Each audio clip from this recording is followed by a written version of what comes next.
Good evening बच्चों। आज हम पढ़ेंगे सामाजिक शास्त्र यानी कि सामाजिक विज्ञान पढ़ेंगे। और विज्ञान को हम जो है कि अपर क्लास में हम लोग शास्त्र के नाम से भी जानते हैं, इसका आपको ध्यान है। तो शास्त्र पे आप लोग भड़किएगा मत। तो भारतीय संविधान इसलिए लिख कर हम नहीं बता रहे हैं पूरा नोट, क्योंकि बहुत लॉन्ग है, तो हम केवल हेडिंग के थ्रू आपको बताएंगे। सबसे पहले 1600 ईस्वी में ईस्ट इंडिया कंपनी भारत में व्यापार करने के लिए आई थी।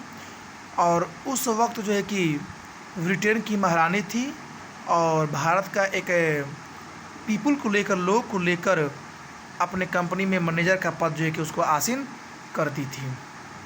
ठीक है, तो कहने का मतलब ये हुआ कि 1600 ईस्वी में जब ईस्ट इंडिया कंपनी की स्थापना हुई, तो उस स्थापना का मकसद यही था कि भारत में व्यापार की जाए और व्यापार करने के बाद यहाँ की जो धन संपत्ति है, यहाँ का जो माल है, यहाँ का जो धन जायदाद बहुत ज़्यादा है, उसको हड़प लेना, यह ब्रिटेन की महारानी विक्टोरिया का लक्ष्य था। ठीक है, और वक्त गुजरता गया। 1600 के बाद जो कि 1757 में सबसे पहले प्लासी का युद्ध हुआ।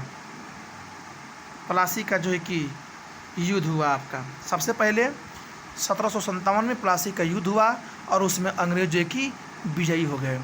हुआ क्या कि जब 1757 में प्लासी का युद्ध हो गया, तो उसी के जो है कि 7 साल बाद 1764 में जो है कि बक्सर का युद्ध हुआ। 1764 में बक्सर का युद्ध हुआ, जिसमें अंग्रेज विजयी हुए। लेकिन 1764 से लेकर और 1772 के बीच कंपनी अपना मूल्यांकन किया, तो पता चला कि कंपनी घाटे में चल रही थी। अतः इसीलिए कंपनी के डायरेक्टर ने ब्रिटेन की महारानी से कहा कि अब हम भारत में व्यापार नहीं करेंगे, क्योंकि हमारी कंपनी घाटे में चल रही है। अतः इसलिए ब्रिटेन की महारानी ने कहा कि आप भारत में व्यापार करते रहें और घाटे की भरपाई हम कर देंगे और सारे नियम हमारे रहेंगे। यह जो है कि भारत के लोगों से ब्रिटेन की महारानी जो है कि विक्टोरिया ने कहा, प्रस्ताव पेश कर दिया। चूँकि जब यह बात हो गई, तो यहाँ पे दो पल के लिए भारत के लोगों को सोचना चाहिए कि भाई आखिर क्या फ़ायदा है कि ब्रिटेन की जो महारानी है कि घाटे की भरपाई वो करेगी और फ़ायदा जो होगा वो हम लेंगे। अतः यहाँ पर जो कि षड्यंत्र बहुत ही भारी रचा गया। ठीक, उसके बाद से आपका आया 1773 का रेगुलेटिंग एक्ट। यह एक्ट क्या था? तो इस एक्ट के तहत कोलकाता में, कहाँ पे? कोलकाता में सुप्रीम कोर्ट की स्थापना हुई।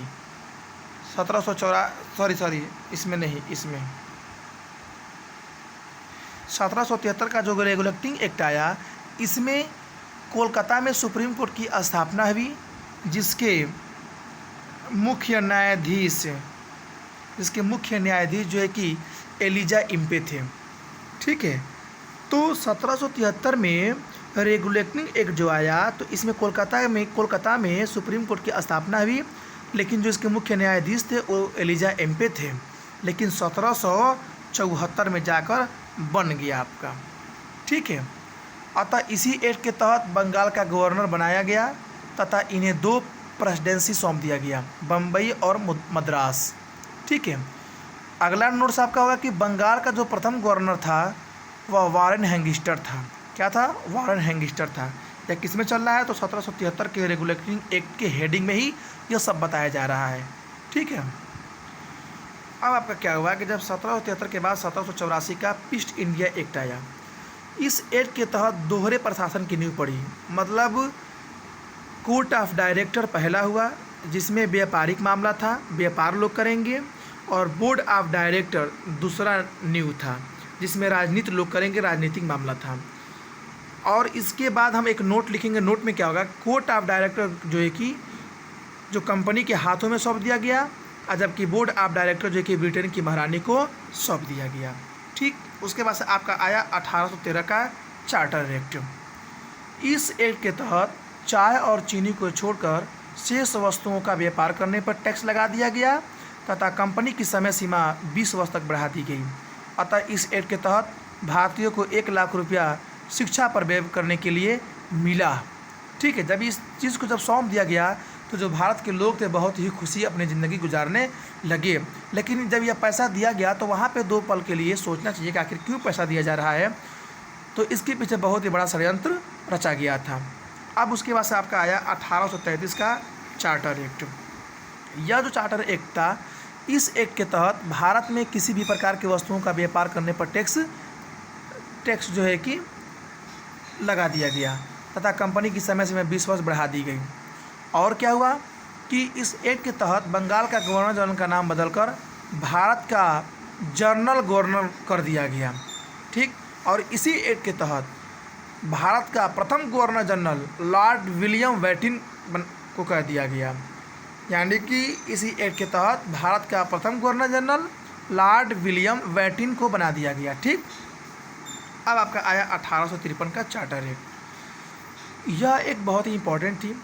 इसमें क्या हुआ कि कंपनी की समय सीमा जो है कि समाप्त कर दिया गया। इस एक्ट के तहत व्यवस्थापिका से कार्यपालिका का अलग कर दिया गया।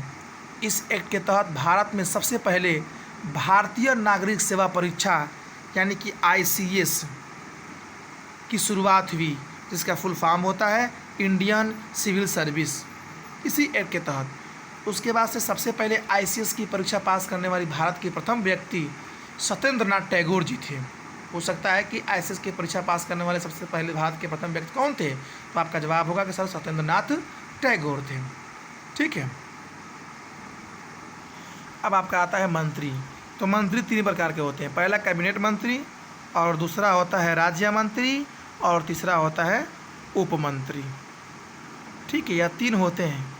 मंत्री 3 होते हैं, कैबिनेट मंत्री, राज्य मंत्री और उप मंत्री होते हैं। तो अब इसमें आपका आता है मंत्रिपरिषद। तो मंत्रिपरिषद के अंतर्गत प्रधानमंत्री, कैबिनेट मंत्री और राज्य मंत्री और उप मंत्री आते हैं। ठीक, मंत्रिमंडल आता है, इसके अंतर्गत प्रधानमंत्री और कैबिनेट मंत्री आते हैं। ठीक है, अब आपका आ गया 1858 का भारत शासन अधिनियम। ये क्या है भाई? तो इस अधिनियम के तहत भारत के गवर्नर जनरल का नाम बदलकर वायसराय कर दिया गया। 1858 का जो भारत शासन अधिनियम था। ठीक, भारत के प्रथम वायसराय लॉर्ड कैनिंग थे। भारत के प्रथम वायसराय कौन थे? तो लॉर्ड कैनिंग थे। और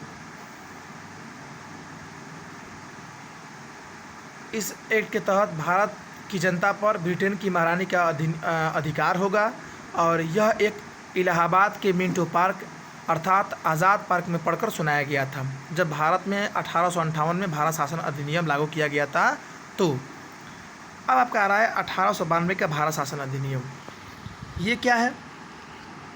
1892 का भारत शासन अधिनियम, तो इसके अंतर्गत भारत में अप्रत्यक्ष चुनाव की नींव पड़ी। बस एक ही लाइन कि 1892 का जो भारत शासन अधिनियम था, इसके अंतर्गत भारत में अप्रत्यक्ष चुनाव की नींव पड़ी। उसके बाद से आता है 1909 का भारत शासन अधिनियम। इस अधिनियम को यानी 1909 का इस अधिनियम को मार्ले मिंटो सुधार के नाम से जाना जाता है।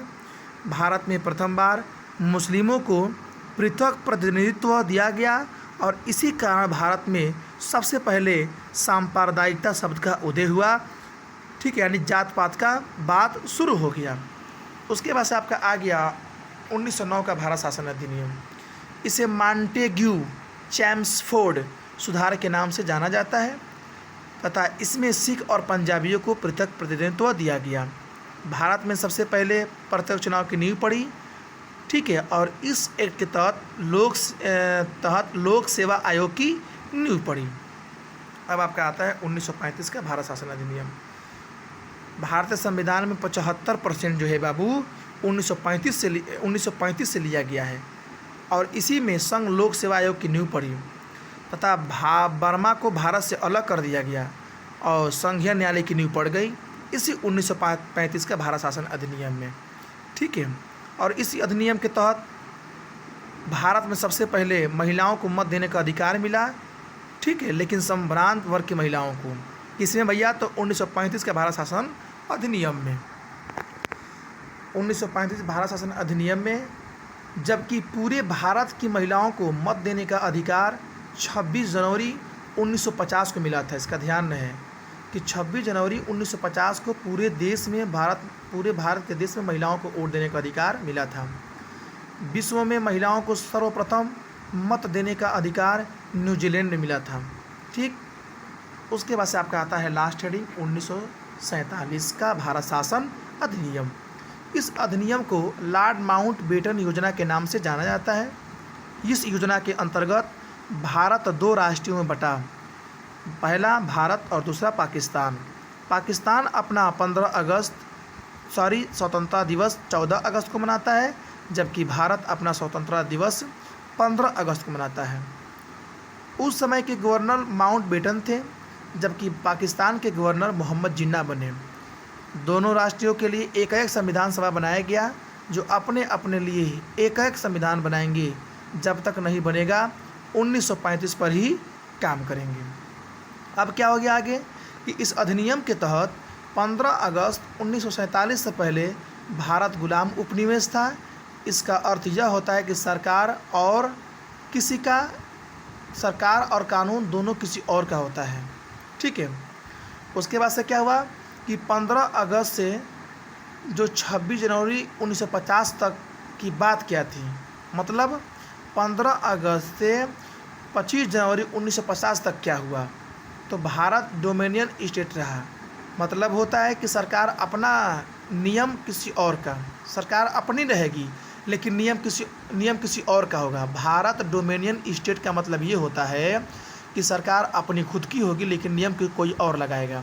आगे क्या हुआ कि 26 जनवरी 1950 के बाद भारत गणराज्य, गणतंत्र तथा संप्रभु बना। 1942 में क्रिप्स मिशन योजना भारत आया, जिसे भारतीयों ने अस्वीकार कर दिया। ठीक, अब संविधान में दूसरा हेडिंग से पढ़ाया जाएगा कैबिनेट मिशन योजना 24 मार्च 1946।